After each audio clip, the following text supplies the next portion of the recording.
300টা মামলা দিবে, 300টা মামলা দিয়ে 64 জেলায় হাজিরা দিয়ে ঘুরাবে, ঝুলাইয়া তারপর আমার চোখ টোক আরো ভালোভাবে বাইধে হচ্ছে যে তারপর হচ্ছে যে মারধর করে, পিঠে মারে, দিয়েছি তো রক্ত আরো দিব রক্ত, এটা দিলে সব জ্বর হয়ে যায়। মানে ওই সময়ে যারা স্লোগান দেয়, স্লোগান দিলে মানুষ চলে আসে।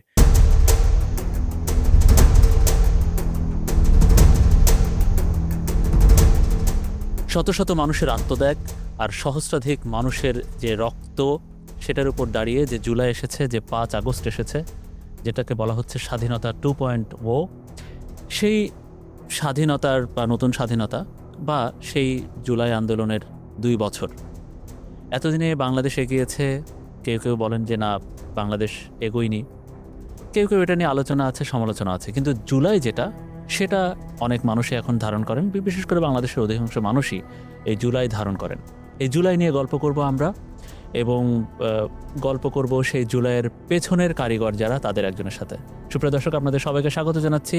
আমি মনিরুল ইসলাম, আর আপনারা দেখছেন স্যাটেলাইট টেলিভিশন চ্যানেল স্টার নিউজের একটি বিশেষ পডকাস্ট আয়োজন জুলাই কাস্ট। আপনাদের স্বাগত জানাচ্ছি। আমাদের সাথে আছেন আজকের একজন বিশেষ অতিথি। তিনি বৈষম্য বিরোধী ছাত্র আন্দোলন, সেটি এক সাবেক সংগঠন, এবং যাদের হাত ধরে সেই জুলাই আন্দোলন হয়েছিল, সেই সংগঠনের সাবেক সমন্বয়ক আবু বাকের মজুমদার। বাকের, আপনাকে স্বাগত জানাচ্ছি স্টার নিউজে। আপনাদেরকে অসংখ্য ধন্যবাদ আমাকে আমন্ত্রণ করার জন্য।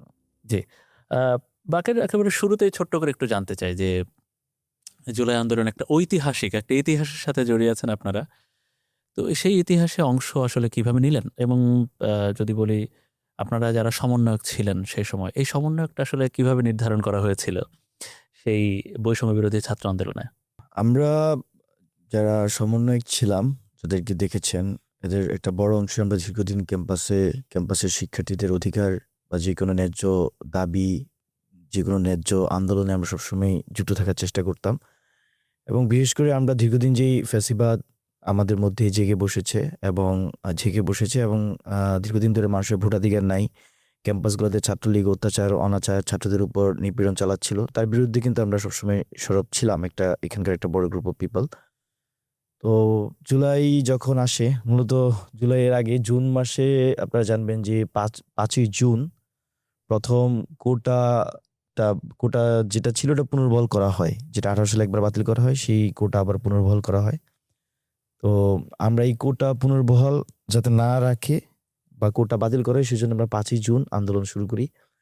এবং সেই আন্দোলন ধাপে ধাপে আমরা তখন জুন মাসের 18 তারিখ ঈদ ছিল, ক্যাম্পাসগুলো বন্ধ হয়ে গিয়েছিল। তো সবকিছু মিলে আমরা জুন মাসটা গ্যাপ দেই, যে আমরা আলটিমেটাম দিই 30 জুন পর্যন্ত। পরবর্তীতে 1 জুলাই থেকে আমরা আন্দোলন পুনরায় শুরু করি। তো সেখানে সেজন্য জুলাইয়ের 1 তারিখ থেকে আন্দোলনটা সবচেয়ে বেশি জনগণের সাথে কানেক্টেড হয়, ছাত্ররা কানেক্টেড হয় এবং সবচেয়ে বেশি জুলাই মাসটাই পরিচিতি পায়। সেজন্য আমরা সবচেয়ে বেশি দেখি যে সবাই, সাধারণ মানুষ এটাকে জুলাই অভ্যুত্থান নামকরণ করে। যারা আসলে সমন্বয়ক ছিলেন, সারা বাংলাদেশে ছিলেন, ঢাকায় ছিলেন, সমন্বয়ক শব্দটা সে সময় বেশ আলোড়ন সৃষ্টি করেছিল। কিভাবে হতো? মানে এটা কি দৈব চয়নে হয়েছিল নাকি এরকম কারা সেই সমন্বয়ক? সেটাই বলছিলাম। তো আমরা যখন 5ই জুন আন্দোলন শুরু করি, তখন আমরা বুঝতে পারি যে আসলে আওয়ামী লীগ যখন কোটাটা চাপিয়ে দিচ্ছে, এটার মানে হচ্ছে সে 18 সালে একবার কোটা উঠিয়ে দিয়েছিল। তো আবার 24 সালে এসে যখন সে কোটা চাপিয়ে দিচ্ছে, তার মানে হচ্ছে সে এবার 7 জানুয়ারি নির্বাচনের পরে সে অনেক বেশি শক্তিশালী এবং সে এটাকে খুব সহজে মেনে নিবে না। আমাদের দাবিটা খুব সহজে মেনে নিবে না, এটা আমরা শুরুতেই বুঝতে পারি। কারণ হচ্ছে আমরা নানাভাবে শুনতে পাই, প্রশাসনে বিশেষ করে 18 সালের কোটা বাতিল হওয়ার পরে যারা নিয়োগ পায় তারা আসলে আওয়ামী লীগের কমান্ডে তুলনামূলক কম চলে। আর ইউজুয়ালি 30% মুক্তিযোদ্ধা কোটা থাকার কারণে সেখানে একটা বড় অংশ মুক্তিযোদ্ধা কোটাধারীর মধ্যে আবার যারা আওয়ামী পরিবার, তাদেরকে এখানে এন্টার করানো হতো এবং সেটা দিয়ে মূলত আওয়ামী লীগের প্রশাসনটা তারা পরিচালনা করেছিল দীর্ঘদিন। তো এইটা যখন তারা দেখেছে যে তাদের নিচের লেয়ারে কমান্ডটা ভেঙে যাচ্ছে, সেই জন্য 24 সালে 7 জানুয়ারি নির্বাচনের পরে যখন শেখ হাসিনা সবচেয়ে বেশি শক্তিশালী সে নিজেকে মনে করতো, এবং আমি অনেক বিরোধী দলীয় নেতাকেও দেখেছি, তারা সেই সময় বলছিল যে শেখ হাসিনা মরার আগ পর্যন্ত আসলে মনে হয় না তাকে ক্ষমতা থেকে সরানো যাবে। তো এই ধরনের একটা সিচুয়েশন ছিল। তো এই সিচুয়েশনে এসে যখন কোটাকে পুনর্বহাল করার চিন্তা ভাবনা করছিল আওয়ামী লীগ, তখন সে খুব সহজেই সেখান থেকে সরে আসবেন, এটা আমরা শুরুতেই বুঝতে পেরেছিলাম। এবং আমরা যখন আন্দোলনে ডাক দিই, আমাদের একটা পরিকল্পনা ছিল, যেহেতু আমরা সাধারণ শিক্ষার্থীদের দাবি আদায়ে কাজ করছি, আমাদের পরিকল্পনা ছিল যাতে আন্দোলনটা খুবই শক্তিশালী একটা আন্দোলন আমরা রূপান্তর করতে পারি এবং সুসংগঠিতভাবে করতে পারি। সেই লক্ষ্যে আমরা যেটা করি, সারা দেশের যে ক্যাম্পাসগুলোতে আমরা জুন মাসে আমরা কমিউনিকেশনটা ডেভেলপ করেছিলাম। আমার সাথে আবু সাঈদের সাথে 11ই জুন ওনার সাথে পরিচয় হয়েছিল। আচ্ছা তো আমরা জুন মাসে আন্দোলনটাকে সংগঠিত করেছিলাম। তো দেখা গেল যে জুন মাসে যারা আমাদের সাথে কমিউনিকেশন করেছে তারা জুলাই থেকে আমাদের সাথে একই সাথে আন্দোলন করতে চায়। জুলাইয়ের 1 তারিখ থেকে আমরা খুবই শক্তিশালীভাবে আন্দোলনকে মাঠে নামাবো। তো তারাই মূলত সমন্বয়কের লিস্টে আসে। আর ঢাকা বিশ্ববিদ্যালয়ের একটা বড় অংশ এই সমন্বয়কের লিস্টে থাকে। সেখানে এটা কি আসলে বিভাগ ভিত্তিক হয়েছিল নাকি অনুষদ ভিত্তিক না, না, হয়েছিল নাকি এরকম হল কিছু ভিত্তিক হয়েছিল? হল ভিত্তিকও ছিল। মেয়েদের ক্ষেত্রে হল ভিত্তিক হয়েছিল। ছেলেদের ক্ষেত্রে আমরা হল ভিত্তিক চেয়েছিলাম, কিন্তু অনেকেই তখন আওয়ামী লীগের ছাত্রলীগের ভয়ে নাম দিতে চায়নি। সেই ক্ষেত্রে আমরা যেটা করেছি, আমাদের সাথে দীর্ঘদিন তারা যারা ফ্যাসিবাদ বিরোধী কার্যক্রমে যারা যুক্ত ছিলেন, সংযুক্ত ছিলেন হুম। এবং ক্যাম্পাসে নানা শিক্ষার্থী বান্ধব ইস্যুতে তারা ভোকাল ছিলেন, যে লিডারশিপগুলো তাদেরকে আমরা সংযুক্ত করার চেষ্টা করেছি। তো সেখানে অনেকেই আমরা স্বতঃস্ফূর্তভাবে দেখেছি তাদের নাম দিয়েছে। আবার বিশেষ করে যারা হলে থাকতো সেই সময়টাতে তারা আসলে সেই নাম দিতে চায়নি। আমি নিজেই সমন্বয়ক লিস্ট প্রণয়নের দায়িত্বে ছিলাম। প্রথম যে 65 জনের সমন্বয়ক লিস্ট জি প্রণয়ন করা হয়, এটা মূলত আমার দায়িত্ব ছিল যে এটা জি কোঅর্ডিনেট করা। তো সেই সময়ে অন্যান্য ছাত্র সংগঠনগুলোর সাথে আমি কথা বলেছি। আমার কাজ ওই ছিল যে সময়ে হ্যাঁ, সেই সময়ে সেটা আমি ছাত্রদের সাথে কথা বলেছি, শিবিরের সাথে কথা বলেছি, এখানে বামপন্থী ছাত্র সংগঠনগুলোর সাথে কথা বলেছি, হুম। আমাদের অন্যান্য লিডারশিপও কথা বলেছে এবং আন্দোলন আমাদের শুরুর আগেই আর কি। না, এটা আমি জুলাই মাসের কথা বলছি। হ্যাঁ জুলাই মানে শুরুতে। মানে আসলে যখন হ্যাঁ কমিটিটা 65 সদস্য বিশিষ্ট জি কমিটিটা আসে সেই সময় এবং তার পরবর্তীতে। আচ্ছা তো অন্যান্য ছাত্র সংগঠনগুলো 65 সদস্য কমিটি দেওয়ার পরে অন্যান্য ছাত্র সংগঠনগুলো তারাও চায় যে তাদের তাদের প্রতিনিধি কেউ প্রতিনিধি থাকুক। যাতে থাকুক এবং সেই ছাত্র সংগঠনগুলো আমাদের সাথে যোগাযোগ করে এবং পরবর্তীতে যখন আমরা 158 জনের সমন্বয়কের কমিটি প্রণয়ন করা হয় তখন কিন্তু অন্যান্য ছাত্র সংগঠনের প্রতিনিধিত্ব আরো অনেক বেশি ছিল। প্রথমবারে কিন্তু তুলনামূলক কম ছিল।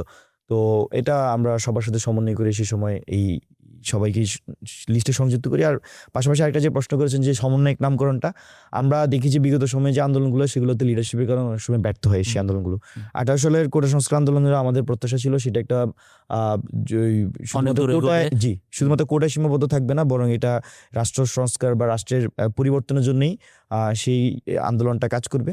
এখানে কর্মসংস্থান আরো কিভাবে বৃদ্ধি পাওয়া যায় সেই জন্য কাজ করবে। কিন্তু আমরা দেখি যে লিডারশিপের অনেক ক্ষেত্রে আমাদের কাছে মনে হয়েছে লিডারশিপ আপোষ করেছে অনেকাংশে অনেক জায়গায় কর্মসূচি প্রণয়নের ক্ষেত্রে। যেমন ধরেন যে আমরা যখন জুলাইয়ে কর্মসূচি শুরু করেছিলাম, আমরা 2 জুলাই মনে হয় আমরা শাহবাগে চলে এসেছিলাম। জি আর আপনি দেখবেন যে 18 সালে প্রথম কোটা বড় মিছিল জি, হয় 2 জি। জুলাই। জি 18 সালে কোটা সংস্কার আন্দোলন কিন্তু শাহবাগে আসে নাই।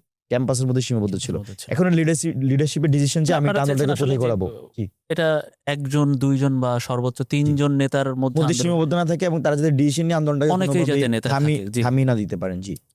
আবু বাকের মজুমদার নামটা তারপরে তো আসলে এই যে আপনি যে ইতিহাসটা বললেন তারপরে প্রতিদিন মিছিল হতো, ব্লকেট হতো, সবশেষ রক্তক্ষয়ী আন্দোলন শুরু হলো, রক্তযুদ্ধ শুরু হলো, যুদ্ধাংদেহী পরিবেশ সৃষ্টি হলো সারা দেশে। সেই ইতিহাস মোটামুটি আমরা দিনকে দিন কোন দিন কি হয়েছিল অনেকেই জানি।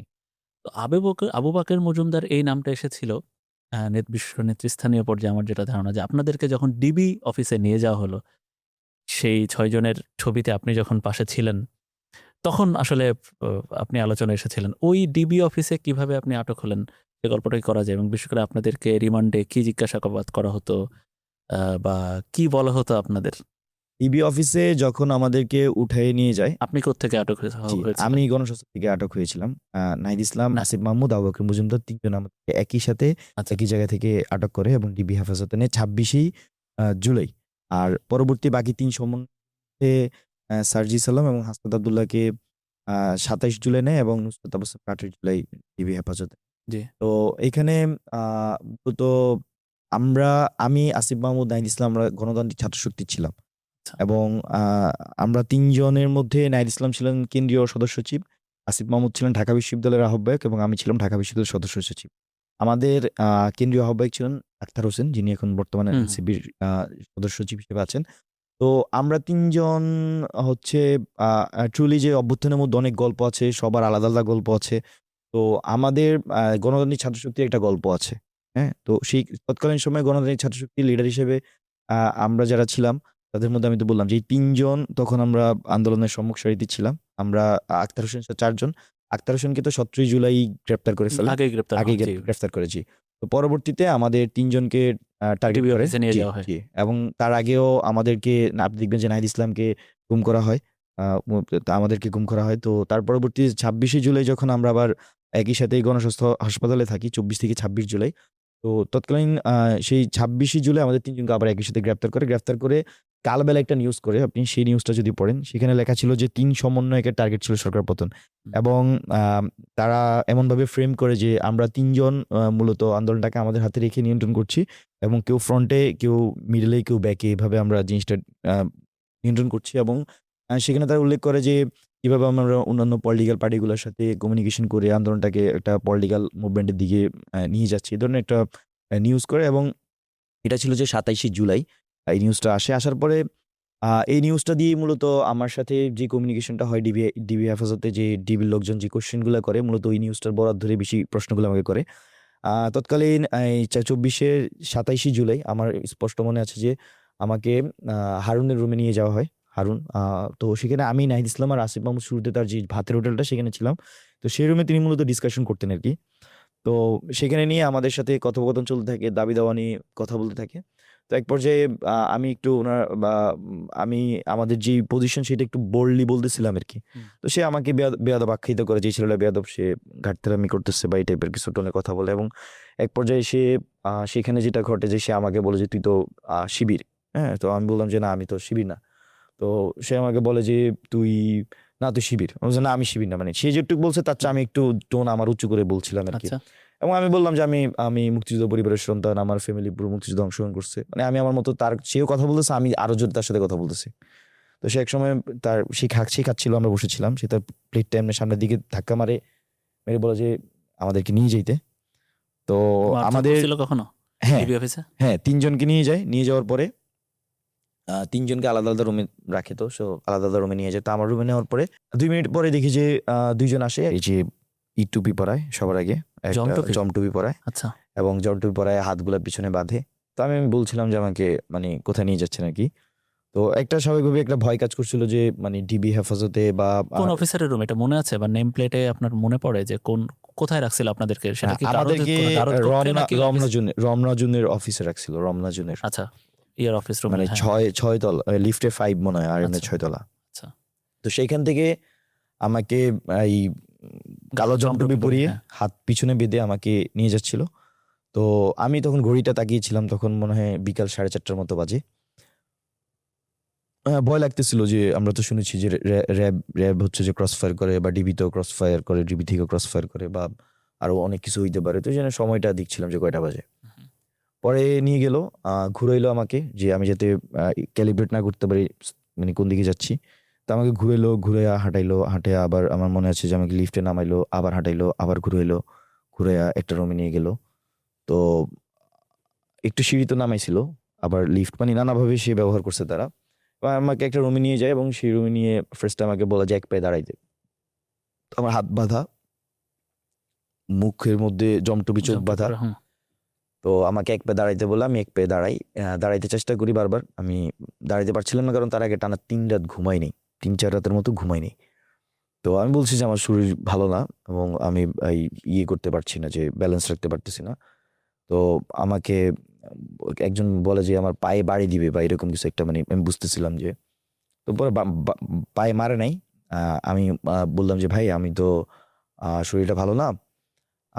আমি তো ৩ দিন ধরে ঘুমাচ্ছি না, এজন্য দাঁড়াইতে পারতেছি না। আমি ২ পায়ে দাঁড়াই বলি, সমস্যা নেই।" তারপর এক পায়ে দাঁড়াইতে হবে। আচ্ছা। তো চেষ্টা করলাম। শেষ পর্যন্ত পারি নাই। পরে ২ পায়ে দাঁড়ালাম।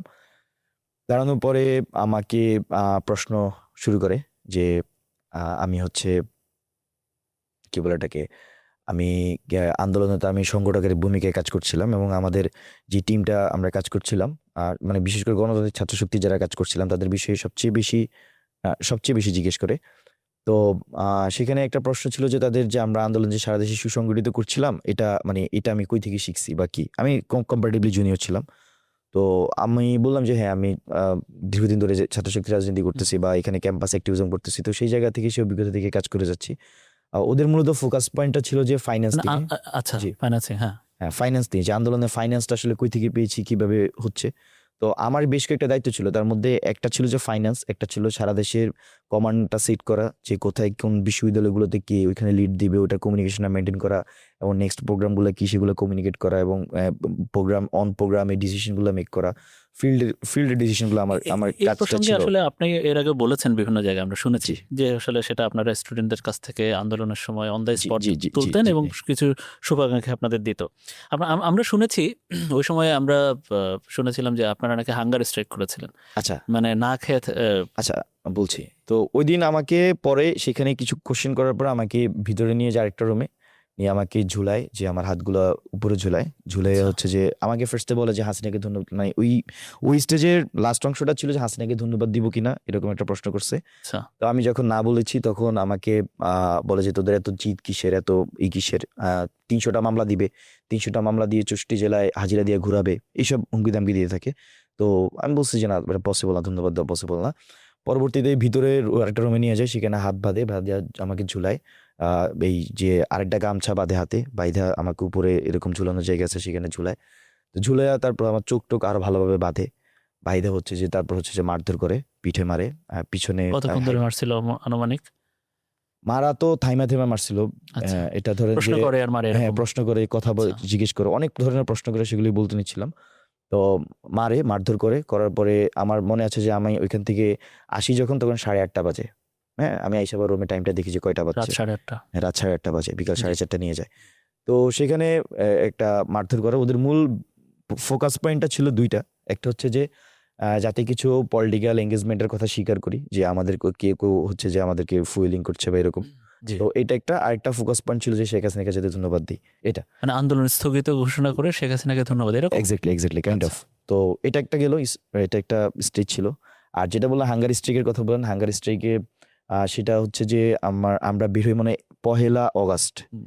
হ্যাঁ, তারপরে জুলাই মাসটা থাকে 31। হ্যাঁ, তো 30 জুলাই মনে হয়, 30 কি 29 জুলাই, 30 জুলাই তখন হচ্ছে যেদিন আমরা হাঙ্গার স্ট্রাইক শুরু করি, তার আগের দিন রাতে যেটা হয় যে আমাদের 6 সমন্বয়কে একসাথে করা হয়, এবং 6 সমন্বয়কে একসাথে করে কিছু কোশ্চেন, মানে কমন কোশ্চেন জিজ্ঞেস করা হয়। তো এটা একটি স্টেজ ছিল। পরবর্তীতে আমি, আসিফ মাহমুদ আর নাহিদ ইসলাম, আমরা 3জন ওইখানকার যেই ডিবিতে যারা কার্যরত ছিল, তাদের সামনে আমরা একটা জায়গায় কথা বলতে পারি, আমরা 3জন। তো সেখানে আমরা ডিসিশন নেই, আমাদেরকে মূলত যেটার জন্য চাপ দেওয়া হচ্ছিল সেটা হচ্ছিল যে আবারও শেখ হাসিনার সাথে আমাদেরকে সরাসরি নিয়ে যাবে, জোর করে নিয়ে সেখানে দেখা করাবে। দেখা করায় হচ্ছে যে আমাদেরকে দিয়ে কিছু একটা বলাবে। আপনি দেখবেন যে শহীদ ফ্যামিলিগুলো দিয়ে একই ধরনের একটা সিনারিও তখন হুম, তৈরি করা হয়েছিল। হুম, হুম। তো আমাদেরকে শেখ হাসিনার কাছে নিয়ে যাবে, এই জিনিসটা আমরা যখন শুনি এবং বুঝতে পারি, তারপর আমরা তখন তাৎক্ষণিকভাবে আমরা যখন একসাথে হই, আমরা ডিসিশন নিই যে আমরা হাঙ্গার স্ট্রাইক করব। আমরা 3জন ফার্স্টে ওই রাতে আমরা হাঙ্গার স্ট্রাইক করি। তখন অন্যদেরকে আবার তাদের রুমে নিয়ে যাওয়া হয়, তারা জিনিসটা জানে না। তো আমরা তখন হাঙ্গার স্ট্রাইক করি এবং আমরা বলি যে আমাদেরকে যতক্ষণ পর্যন্ত না এখান থেকে না বের করা হবে, ততক্ষণ পর্যন্ত আমরা হাঙ্গার স্ট্রাইক করবো। এই 3 দিন একেবারে কিছু না খেয়েছিলেন? 3 দিন বলতে যে আমরা মনে হয় এটা 30 আচ্ছা, জুলাই 30, রাতে, 31, মানে হ্যাঁ সরি, হ্যাঁ 3 দিন মাস, না, মানে 2.5 দিন, হ্যাঁ 2 হ্যাঁ দিনের কিছু বেশি। হ্যাঁ, হ্যাঁ, পরের দিন তো সকালে ছেড়ে দেয় আমাদেরকে। ছেড়ে দেয়, হ্যাঁ। তো তো কিছুই না খেয়েছিলেন একেবারে?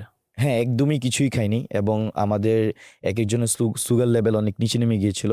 আপনার নাহিদ ইসলামের সুগার লেভেল নেমেছিল 3.5, আসিফ মাহমুদ 3.6, আমার তারা কি 3.7। ডাক্তার এনে পরীক্ষা করা ছিল? হ্যাঁ বা হ্যাঁ ওদের হ্যাঁ, কি ডাক্তার আপনার এখানে ঢাকা মেডিকেল থেকে একটা স্পেশালিস্ট টিম এসেছিল, আপনার এখানে শেখ মুজিব মেডিকেল বিশ্ববিদ্যালয় থেকে একটা স্পেশালিস্ট টিম এসেছিল। সেটা যেদিন আপনাদের ছাড়ে ওই দিন নাকি? যেদিন ছাড়ে না, তার আগের দিন রাতে আমাদের অবস্থা খারাপ হয়ে যাচ্ছিল।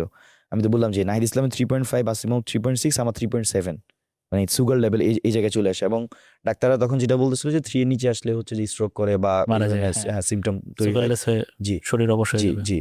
তো তখন তারা ভয় পেয়েছিল এবং তারা ডাক্তার এনে আমাদের পাশে দাঁড় করিয়ে রাখিছিলেন আর কি, এবং আমাদের কিছুক্ষণ পর সুগার লেভেল টেস্ট করা হতো। তো ওই দিন আমাদের কাছে যেটা আমরা খুবই ক্লিয়ার ছিল যে আমরা যদি তৎকালীন সময়ে হাঙ্গার স্ট্রাইক না করতাম, তাহলে হয়তো আমাদেরকে ডিবি হেফাজত থেকে ছাড়তো না। কারণ আমরা দেখেছিলাম যে তার আগে 3 দিন আগে আমাদেরকে বলেছিল আমাদেরকে ছেড়ে দিবে, তারপরে আমাদের গার্ডিয়ানদেরকে ডেকেছিল, আপনারা মনে আছে কিনা। তারপর হচ্ছে যে এরকম প্রতিদিনের এইভাবে আগাচ্ছিল এবং এটা ডিলে করতেছিল। তো আমাদের কাছে একটা জিনিস মনে হচ্ছিল, তখন তো আমরা ইনফরমেশনের বাইরে ছিলাম, হুম। যে যদি আমরা বাইরে যেতে পারলে আমরা আন্দোলনটাকে আবার আমাদের যেই টার্গেট সেদিকে আমরা নিয়ে যেতে পারবো, বা এখানে তো মানুষ অলরেডি এতগুলা মানুষকে মেরে ফেলেছে, তাহলে তো এটাকে একটা মানে পরিণতি দিতে হবে। তো সেই পরিণতির জন্য আমরা আসলে অপেক্ষা করছিলাম। এবং ওই সময়টাই কি ওই যে আন্দোলন স্থগিত ঘোষণা করে একটা পেপার পড়িয়ে যে একটা ভিডিও করালো আপনাদের একটা সোফায় বসে, ওই দিনের আপনাদের যেদিন ছেড়ে দেয় তার আগের দিনের ঘটনা এটা? না, তার আগের দিনই ঘটনা না। এটা আমাদেরকে মনে হয় 28 কি 29 জুলাই এটা করে। 28 কি 29 জুলাই হচ্ছে যে ইটা পড়ায়, এই লেখাটা। মেবি 28 জুলাই। আপনি এটা একটু তো বেশ আগেই, তার মানে আপনাদেরকে ধরার পরপরই। হ্যাঁ, 3 দিনের মধ্যেই, 3 দিন কি 4 দিনের মধ্যে। আচ্ছা, তখন কি যখন পড়ছিল তখন কি আপনাদের কি ওই ভেতরেই তো ছিলেন? আপনারা নিশ্চয়ই কোনো টিভি, পত্রিকা, মোবাইল কিছুই আপনাদের সাথে নাই। কিছুই দেখতে পাচ্ছিলেন না। আপনাদের কাছে কি মনে হয়েছিল যে আ এই যে স্থগিত ঘোষণা হলো, তারা ভিডিও করে নিল। তো বাইরের ছাত্ররা কি এটা মেনে নিচ্ছে কি নিচ্ছে না? আপনাদের ওই সময়টা কি আপনারা বা সবাই আসলে এটা মোটামুটি বুঝতে পেরেছিল যে এটা কেমন কি বা নাটকীয় কিছু কিনা? এইজন্য প্রত্যাখ্যান করে সবাই রাস্তায় নেমে পড়েছিল। আপনাদের মাথার মধ্যে আসলে কি ঘুরছিল ওই সময়টায়?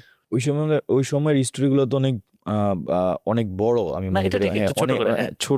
ছোট করে বললে আবার মিসলিড আসবে হইতে না। পারে। আচ্ছা, মিসলিড হইতে পারে। সেজন্য এটা ছোট করে বলা ঠিক হবে কিনা আমি বুঝছি না। আচ্ছা কিন্তু বলেন আপনি। জি, এখানে ওই সময় অনেকগুলো পরিস্থিতির মধ্যে দিয়ে আমরা যাচ্ছিলাম। ১ম এ তো আমাদেরকে যখন ডিবি হেফাজতে নেয় আমাদেরকে আ ভয়, হুমকি-ধামকির মধ্যে দিয়ে নিচ্ছিল এবং আমাকে ২য় দিন মারধর করে। তো ঝুলাইয়া তো মারে আপনাকে বললাম এবং একটা খুবই ফিজিক্যালি খারাপ সিচুয়েশন এ ছিলাম। তো এবং আমাদেরকে বারবারই একটু পরপরই এসে একটা জিনিসটি জিজ্ঞাসাবাদ করা হতো যে আমরা আসলে একসাথে এরকম ওদের মতো করে একটা বিবৃতি দিব কিনা, ওরা কিছু দাবি সাজায় দিছিল সেগুলো বলবো কিনা, মানে এরকম নানা ধরনের জিনিসই তারা আমাদের সাথে এঙ্গেজ হইতো। এবং এক পর্যায়ে এমন একটা অবস্থা দাঁড়ায় যে ওরা আমরা যখন বুঝছিলাম যে বাইরে আন্দোলন অত বড় হচ্ছে না, আমরা যখন ডিবি হেফাজতে তখন কিন্তু আন্দোলনটা অত বড় হচ্ছে না এবং আমরা হুম, বুঝছি কিভাবে, জি। কারণ পুলিশের ওইখানের মধ্যেই কিছু কিছু মানুষ ছিল যারা আমাদেরকে হেল্প করেছে, আচ্ছা। যারা আমাদেরকে ইনফর্ম ইনফরমেশন গুলা করতো, জি জানাতো জানাতো। এবং রাতে যখন আমাদেরকে যেখানে রাখতো ওইখানে যে গার্ডে থাকতো এমন হয়েছে যে গার্ড আমাদেরকে ইনফর্ম করতেছে যে সে এসে তার ফোন থেকে দেখাচ্ছে যে এটা হইতেছে আপনার বাহ! এটা। তো বা ইভেন হচ্ছে যে আপনার ওইখানকার কিছু অফিসারও আমাদেরকে আসলে নানাভাবে হেল্প হেল্প করছে। করছে। জি। তো কিছু কিছু জায়গায় আমরা হেল্প পাইছি, আবার কিছু কিছু জায়গায় বেশি টর্চারের জায়গায় শিকার হয়েছেন, টর্চার শিকার মানসিক, হয়েছি। শারীরিক। হ্যাঁ। হ্যাঁ, তো এবং যারা হেল্প করতো তারা তার সরাসরি করতো না, এটা তো বুঝছেন। স্বাভাবিক। যখন সে জি। সুযোগ পাইতো বা তখন ইনফরমেশনটা শুধু জানাতো। হুম। তো তখন আমাদের কাছে জিনিসটা ক্লিয়ার, আমরা বুঝছিলাম যে বাইরে লিডারশিপ মানে ভিজিবল প্রোগ্রাম দরকার, মাঠে প্রোগ্রাম দরকার এবং যদি মানুষের মধ্যে এক দফার পুরা এটা হয়ে আছে, তো আমরা যদি বের হইতে পারলে আমরা কমিউনিকেশন করে আমরা জিনিসটাকে একটা পরিণতির দিকে নিয়ে যেতে পারবো, পরিণতির দিকে নিতে পারবো। এটা আমরা বুঝছিলাম। তো এবং সেইজন্য দেখা যাচ্ছে যে আমাদেরকে তারা আন্দোলন প্রত্যাহারের কথা বলেছিল। আমরা কিন্তু সেখানে আন্দোলন প্রত্যাহারের কথা না বললে বলেছিলাম যে কর্মসূচি প্রত্যাহার করছি এবং ওইটাই স্ট্র্যাটেজিক ছিল। আপনি দেখবেন যে নাহিদ ইসলাম ২১ জুলাই একটা সংবাদ সম্মেলন করেছিলেন। ২১ কি ২২ জুলাই? ২১ জুলাই মনে হয়। আ রিপোর্টার্স ইউনিটে একটা হুম, হুম, সংবাদ হুম। সম্মেলন করেছিলেন তাকে আহত হয়ে মারধরের রুমে করার পড়ে পরে। উনি জি। এসেছিলেন। জি। এবং সেখানে কিন্তু গোয়েন্দা সংস্থা তাকে কিন্তু একটা প্রেসক্রিপশন দিয়ে দেয় যে এইভাবে কথা বলার জন্য। তো তখন সে ওইখান থেকে বের হওয়ার জন্য কিন্তু বলেছে যে আমি আপনাদের মতোই বলব। এটা বলে কিন্তু সে বের হয়ে সে যখন সাংবাদিকদের সামনে কথা বলেছে সে কিন্তু তার নিজের কথাই বলেছে। সে কিন্তু তাদের কথাটা রাখে নাই। তো আমাদেরও প্ল্যান ছিল যে আ মানে সেইম থিং আমরা আবার যখন ডিবিতে এপ্লাই করতে চেয়েছিলাম যে আসলে এখান থেকে বের হয়ে আমরা আমাদের জিনিসটাই করব। তো মূলত বলতে পারেন যে এটা আসলে আ আমাদেরকে যেমন টর্চার করেছে এটা সত্য, আমাদেরকে জোর করেছে এগুলো সবই সত্য, সবই ঠিক আছে। But at the same time আমরা যখন ঘোষণাটা দিয়েছি তখন আমাদের ব্যাক অফ দ্য মাইন্ড এটা ছিল যে এখান থেকে বের হয়ে আমরা আমাদের কথাটা বলব। কিন্তু দেখা যাচ্ছে যে জনগণ তার আগেই বুঝেছে। তারা সেভাবেই রিপ্লাই জি, করেছে, অবশ্যই। সেভাবে তার তারা আগে অবস্থান আসলে নিয়ে এসেছে। মোটামুটি রাস্তায় নেমে এসেছিল। বিশেষ করে জি, বেসরকারি বিশ্ববিদ্যালয়ের, তখন তো পাবলিক বিশ্ববিদ্যালয় সব বন্ধ হয়ে গিয়েছিল। বিশেষ করে বিশ্ববিদ্যালয়ে তারা রাস্তায় নেমে এসেছিল। সারা দেশের জনগণ রাস্তায় নেমে এসেছিল। আ সেই সময় থেকে আপনাদের আটক থেকে শুরু করে এক দফার ঘোষণা পর্যন্ত আমরা দেখেছি। আপনি কিছুক্ষণ আগে এক দফার ঘোষণার কথা বললেন। সে এক দফার আগে আপনাদের মধ্যে ৯ দফার একটা প্রসঙ্গ আসে। ৯ দফা ঘোষণা হয়। তো ওই গল্পটা একটু বলেন না যে সে ৯ দফা আসলে কিভাবে আসলো? কার মাথা থেকে আসলো? পরবর্তীতে আপনারা সমন্বয়করা কিভাবে মিটিং করে সেটা সিদ্ধান্ত নিলেন? আচ্ছা।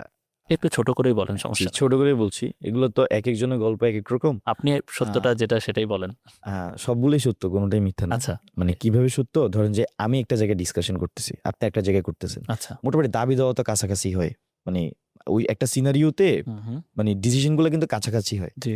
তো আমাদের যেটা 18 জুলাই যারা আমরা সমন্বয়ক ছিলাম, তারা আমরা 18 জুলাই একটা অনলাইন মিটিং করি এবং ইন্টারনেট বন্ধ হওয়ার আগে এবং সেই মিটিংটাতে আমাদের মধ্যে একটা ঝামেলা হয়। আপনি সেই ঝামেলাটা ছিল যে আমাদের একটা প্রেস বিজ্ঞপ্তি যায় সেদিন। আ আলোচনার দরজা খোলা আছে এরকম একটা নিউজ হয় সময় টিভিতে। এই প্রেস বিজ্ঞপ্তির এগেনস্টে। এটা কে দিয়েছিল? এটা আমরাই একটা প্রেস রিলিজ লিখেছিলাম, কিন্তু সেখানে একটা লাইন নিয়ে আমাদের মধ্যে ঝামেলা হয় এবং ওই লাইনটা পরবর্তীতে সংযুক্ত করে সেটা প্রেসে যাওয়া হয়। তো সেখানে সংযুক্ত করেছিল কে? এটা সংযুক্ত করেছিল কে বলতে, যে এটা আপলোড দিয়েছিলেন হাসনাত আব্দুল্লাহ, হাসনাত আব্দুল্লাহ, কিন্তু ও আচ্ছা আচ্ছা।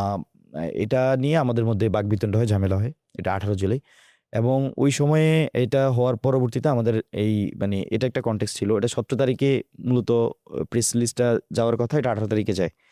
তো যাওয়ার পরে আমরা তখন কিন্তু বলেছিলাম যে গুলির সাথে সংলাপ নয়, আমরা এরকম একটা আবার আমাদের মধ্যে থেকে আমরা পোস্ট দিয়েছি বা ফেসবুকে সেটা জানিয়েছিলাম। তো সেদিন আমাদের মধ্যে একটা মিটিং হয় যে পরবর্তী মানে স্ট্র্যাটেজিটা কি হবে এবং আমরা কি কি দাবি নিয়ে কাজ করব। অলরেডি যেহেতু এতগুলা মানুষকে মেরে ফেলা হয়েছে, তো এবং বিশেষ করে 18 তারিখে আমরা তখন কাউন্টডাউন করতেছিলাম যে 58 জন অলরেডি শহীদ হয়েছে, মানে আমাদের কাছে যেটা এটা ছিল 58 জন অলরেডি শহীদ হয়েছে, তখন বিকাল 4টা কি 5টা বাজে। তো সেদিন হচ্ছে যে আমরা মিটিং করি যে কি কি দাবি দেওয়া যায়। তো আমরা প্রায় মনে হয় 10-11টা দাবি নিয়ে আলোচনা করি এবং এক পর্যায়ে আমাদের মিটিং ক্লোজ হয়। আমরা এটার একটা সমাপনী করতে পারিনি, কিন্তু মিটিংটা ক্লোজ হয়। তো হওয়ার পরে কাকে জানি দায়িত্ব দেয় যে এটা লেখার জন্য, নাহিদ ভাই, যে আমি এটা ভুলে গেছি, এটা মানে আসিফ ভাই বা রিফাতকে মেবি দেওয়ার কথা, যেটা লেখার জন্য দায়িত্ব দেওয়া হয়। 11টা মনে হয় দাবি তৈরি করা হয়। তো এটা এখানে ক্লোজ হয়ে যায়, ইন্টারনেট বন্ধ হয়ে যায়, ফোন টোন সবার হয়ে যায়, যে কেউ কারোর সাথে কমিউনিকেট করা যাচ্ছিল না। তো আপনারা জানবেন যে তারপরে 19 জুলাই, আমি যদি ওইটার ধারাবাহিকতা বলি, যে এটা হচ্ছে কাদের ভাই, যেটা মানে বলছেন যে কাদের ভাই তো আমাদের এই মিটিংটাতে ছিলেন, তিনি আমাদের এটা জানেন।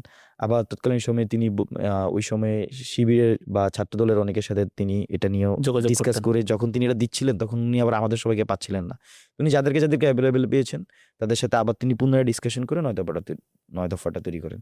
তো এটা হচ্ছে যে ধরেন যে আমার লেন্সে আমার এটা এখন হইতে পারে যে ধরেন যেই লোকটা ছাত্রদলের, তারা হয়তো কিছু দাবি নিয়ে চিন্তা করছে, হইতে পারে তারা আবার তাদের লিডার যে কথা বলছে সে আবার ওইটার ব্রেন নিয়ে সে কাদের ভাইয়ের সাথে ডিসকাস করছে, হইতে পারে শিবির ক্ষেত্রে সেম থিং হইতে পারে। তো মানে মূলত যে দাবিগুলো, এটা আসলে কার মাথা থেকে আসছে জিনিসটা কারো মাথা থেকে আসার বিষয় না, এটা একটা জেনারেল জিনিস এবং এটা নিয়ে সব ঘরেই ডিসকাশন হওয়াটাই খুব স্বাভাবিক।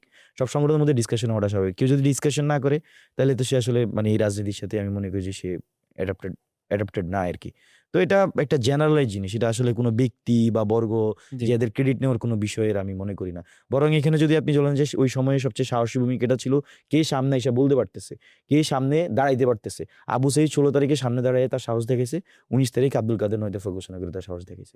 এবং আমরা যখন ডিবি অফিসে ছিলাম, ডিবি হেফাজতে ছিলাম, ওই ডিবি হেফাজতে থাকাকালীন সময়ে যে দুইটা লোককে সবচেয়ে বেশি খুঁজছে তার মধ্যে একটা হচ্ছে আব্দুল কাদের, একটা হচ্ছে হান্নান হান্নান মাসুদ। মাসুদ। এমন একটা সিচুয়েশন ছিল ডিবি হেফাজতে যে না, আব্দুল অবশ্যই, কাদেরকে হ্যাঁ। পাইলেই ক্রস ফায়ার করে দিবে, কারণ আব্দুল কাদের 9 দফা ঘোষণা দিয়ে এবং কন্টিনিউয়াসলি সে তার নির্দেশনা দিয়ে যেতেছিল ওই সময়টা। আচ্ছা। তো এই জন্য আব্দুল কাদের তো ওই সময়ে আমার দৃষ্টিতে যে সামনে এসে বলতে পারতেছে সে আসলে হিরো। ওই সময়ে তো অনেকেই চুপ হয়ে গেছে, অনেকে থেমে গেছে। তো আব্দুল কাদের এটাকে সামনে আনছে। অনেকের ব্রেনে ছিল, অনেকে ডিসকাস করছে, অনেক কিছু হয়েছে। পরবর্তীতে সেই 9 দফা হয়ে গেল আসলে 1 দফা, তাই তো?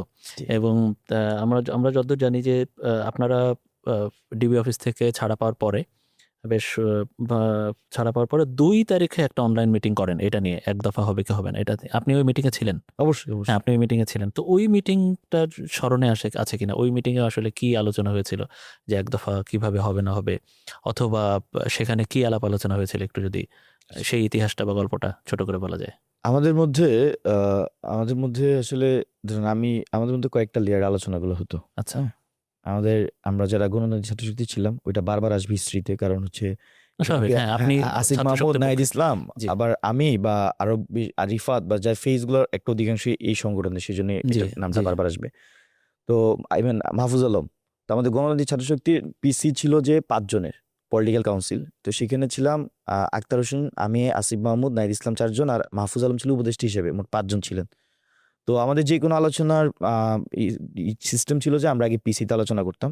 তো পিসি মেম্বারদের মধ্যে আক্তার ভাই যেহেতু অ্যারেস্ট হয়ে গিয়েছিল, তো আমরা বাকি 4 জন ছিলাম। তো আমাদের মধ্যে ফার্স্ট লেয়ারে আমরা এটা ডিসকাস করতাম এবং আমাদের আবার ছাত্রশক্তির যারা আরো গুরুত্বপূর্ণ ছিল তাদের সাথে আমরা একই সাথে ডিসকাস করতাম।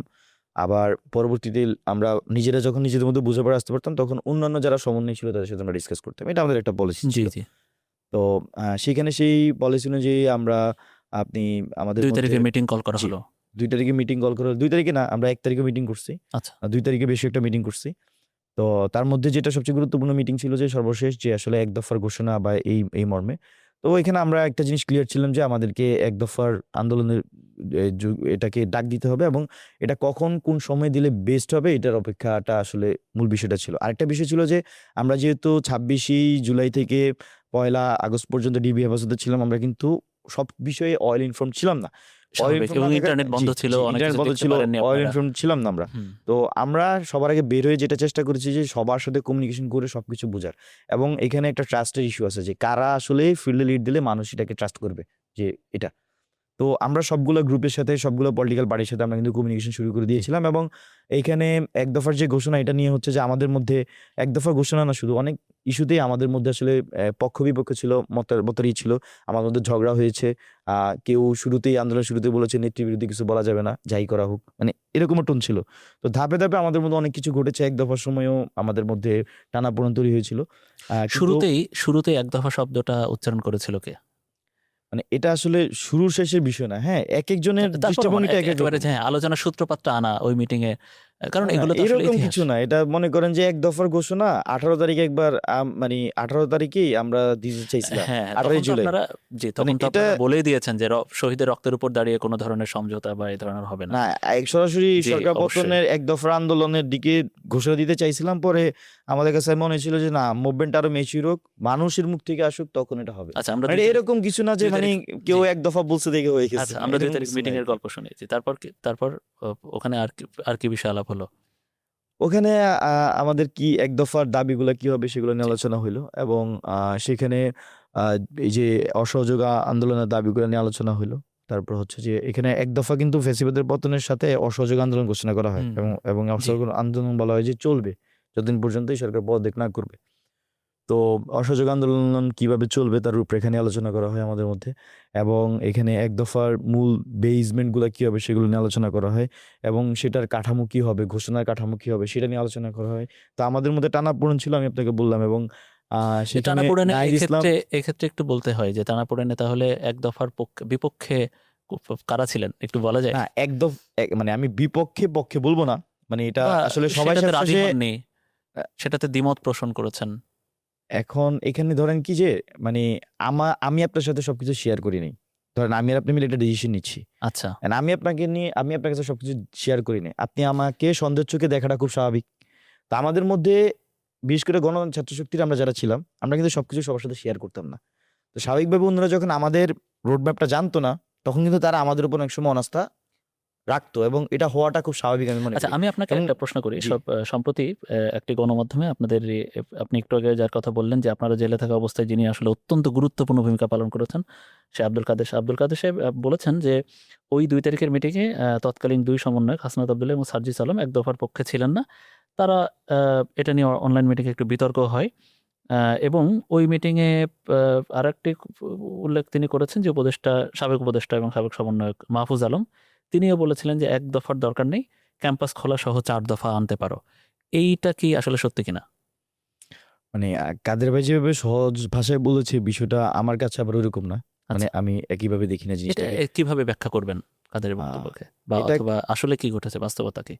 এটা হয়েছিল যে সবার মধ্যেই একটা ইন জেনারেল ইন জেনারেল সেন্সে সবারকে আসলে সরকার পতন করতে হবে, এ ধরনের একটা মাইন্ডসেট সবার মধ্যে ছিল। কিন্তু অনেকের টোন, অনেকের ধারা, এটাতে একেকজনের একেক ধরনের সিচুয়েশন মনে হইতে পারে। জি। তো এইটা হ্যাঁ, এখানে এক দফার পক্ষে ছিল কি ছিল না এটাকে আসলে এক সেন্টেন্সে আমার জন্য বলে দেওয়া টাফ।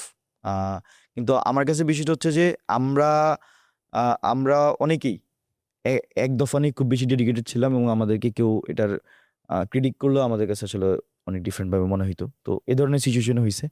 কিন্তু হ্যাঁ, আমাদের মধ্যে এক দফা মানে অনেকে এইভাবে বলেছে যে এতগুলা মানুষ প্রতিদিন আপনি আন্দোলন ডাক দিচ্ছেন, প্রতিদিন এতগুলা মানুষ শহীদ মারা যাইতেছে, এবং এটার জন্য আমরা যারা লিড দিচ্ছি বা এটা এই ধরনের কর্মসূচি দিচ্ছি তারা দায়ী, এবং আমাদের মধ্যেই আমাদেরকে এ ধরনের কথা আমাদের দিকে ছুড়ে দেয়। 15 জুলাইও যখন ঢাকা বিশ্ববিদ্যালয়ে মারামারি হয়, তখন আমাকে, নাহিদ ইসলাম, আসিফ মাহমুদ, আমাকে, রিফাত রশিদকে দায়ী করা হয় যে মারামারির জন্য, এবং হুম। আমাদের ডিসিশনের কারণেই ওইদিন মারামারি হয়, এই ধরনের একটা আমাদেরকে মানে টার্গেট করা হয়, এবং বলা হয় যে এই সব কিছুর দায় হচ্ছে আমাদের। এবং পরবর্তীতে যখন মানুষ শহীদ হয় বা এটা একটা গণঅভ্যুত্থানের দিকে রূপ নেয়, বিপ্লবের দিকে রূপ নেয়, তখন আমাদেরকে দায়ী করা হয়। তো আবার যারা একেক ফরম্যাটে একেকজন আমি মনে করি যে তারা ভুল পথে হেঁটেছে, এবং ধাপে ধাপে অনেকে তাদের ভুল শুধরিয়েছে। যে এই ছেলেটা আমার মনে আছে যে একজন সে শুরুতে বলেছিল নেত্রীর বিরুদ্ধে কিছু বলা যাবে না। হ্যাঁ, আমরা যাই করি নেত্রীর বিরুদ্ধে কিন্তু কিছু বলা যাবে না। কে বলেছিল? না, আমি নাম বলতে চাচ্ছি না। সে সে কিন্তু ১৬ জুলাই ১৭ জুলাই গুরুত্বপূর্ণ ভূমিকা পালন করেছে। আচ্ছা, মানে ১৫ জুলাই যখন সে দেখেছে যে না ছাত্রলীগ আর তার সাথে যাইতেছে না, সে গুরুত্বপূর্ণ ভূমিকা পালন করেছে। আমি এমনকি দেখেছি যে সে ৬ জুন ৬ জুন ৬ জুন যেদিন আমরা শহীদ মিনারে একটা কর্মসূচি ছিল। কর্মসূচি করেছিলেন, হ্যাঁ। তো সেদিন সে একদম বঙ্গবন্ধু কন্যা এই সেই বলে সে বক্তব্য রাখছিল। সে ১৫ জুন ছাত্রলীগের সাথে কঠিন মারামারি করছিল। এমনও ছেলে দেখেছি আমি। আচ্ছা। এমনও দেখেছি যে এক সিনিয়র বড় ভাই সে এসে বলছিল যে আ আ সৈকত ভাইকে কিন্তু সৈকত ভাইরে কিন্তু আইনা যদি বক্তব্য দেওয়াও তাহলে কিন্তু ভালো হবে। মানে আন্দোলনটা একটা ছাত্রলীগের সাধারণ হ্যাঁ, তৎকালীন হ্যাঁ, সাধারণ হ্যাঁ, হ্যাঁ, হ্যাঁ। ছাত্রলীগের মানে সাধারণ সে এভাবে জিনিসটা বলতেছিল জি। যে হুম, হুম। তো সেও মানে মারামারি করছে অভ্যুত্থানের পক্ষে আইসা। সে ছাত্রলীগকে পিটাইছে একটা পর্যায়ে যেয়ে। তো সব ধরনের ঘটনা এখানে ঘটছে। তো লেয়ার বাই লেয়ার অনেকের ভুল বুঝতে পারছি। এবং আমরা আসলে যারা এই শেষ পয়েন্ট পর্যন্ত এই বিপ্লবের পক্ষে ছিল, অভ্যুত্থানের পক্ষে ছিল আমরা সবাইকে নিয়ে চলতে চাই। যেহেতু আমরা ইতিহাস নিয়ে কথা বলছি, আপনারা যখন ২ তারিখ অনলাইনে মিটিং করছিলেন তখন প্রেস ক্লাবে সকাল থেকে দ্রোহযাত্রার একটা কর্মসূচি বা পরিকল্পনা চলছিল। সেখানে সাংস্কৃতিক আয়োজন ছিল। আমিও সেই খবর সংগ্রহ করেছিলাম। সেখানে আনু মোহাম্মদ স্যার, জাহাঙ্গীরনগরের শিক্ষক, তিনি সরকার পতন আন্দোলনের একটা এক দফায় ঘোষণা করেন। ঘোষণা বলতে তিনি সরকার পতনের দাবি জানান। পরবর্তীতে শহীদ মিনারের দিকে সারা দেশের মানুষ, জনগণ দ্রোহযাত্রা নিয়ে এগোয়। সেখানেও সরকার পতনের একটা ডাক আসে। ঠিক ওই সময়টাই আমি জানি আপনাদের অনলাইন মিটিংটা চলছিল। তো এই যে দ্রোহযাত্রা, সেটাকে আপনাদের অনলাইন মিটিংয়ের সেই সিদ্ধান্তে একটা কি ভূমিকা রাখছিল কিনা? না এরকম না। আপনার আমার ৭ই জুন ৭ই জুলাই থেকে ৬-৭ জুলাই থেকে মাহিন সরকার বারবার বলতো যে আমাদের গণভবনের দিকে যাওয়া উচিত।